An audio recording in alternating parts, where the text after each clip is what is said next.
In our first talk on anxiety, we discussed how anxiety is different from stress, and that it is a symptom or an effect of something underlying.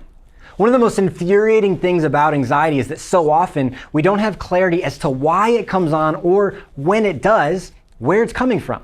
Whether it's in a random meeting at work or at the movie theater or right as our head hits the pillow, anxiety seems to be fairly ruthless in its attack.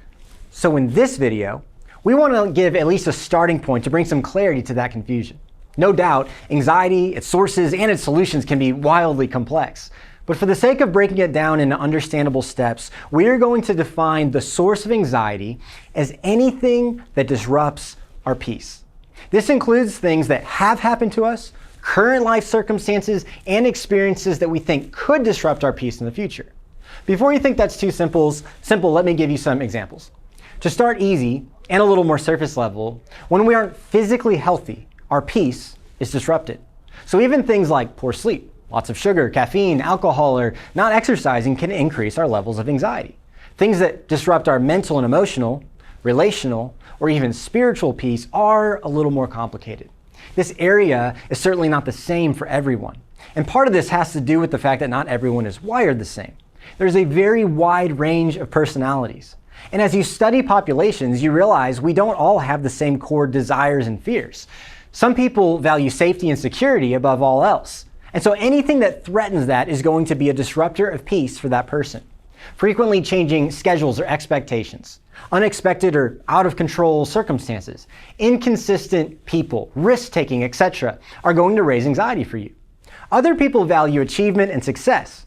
Some people creative expression, some order and justice, others connection and having many friendships. As you get to know yourself better, you will also discover opportunities where anxieties can arise by threats to your specific desires and fears. You know what else disrupts peace? Secrets.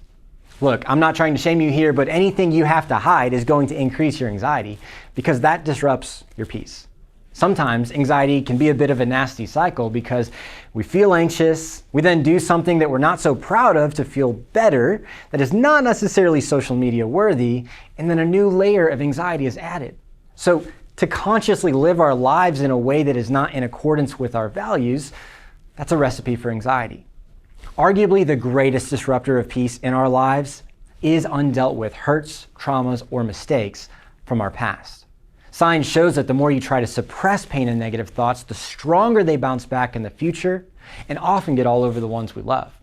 How exactly we embark on that journey is more in the lane of video 3, but know that many people choose to avoid this step because it's always hard. It's usually painful and it can never be done alone. Here's why this is actually really good news. Knowing that anxiety is not the cause is immensely freeing. Otherwise, you're giving up power to this big bad monster called anxiety that may just always be there and there's not much you can do but manage it.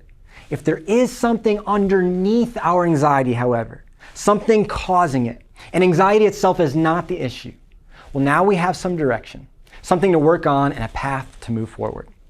Wherever you are at in this journey, I'm grateful for your time. Know that you are not alone.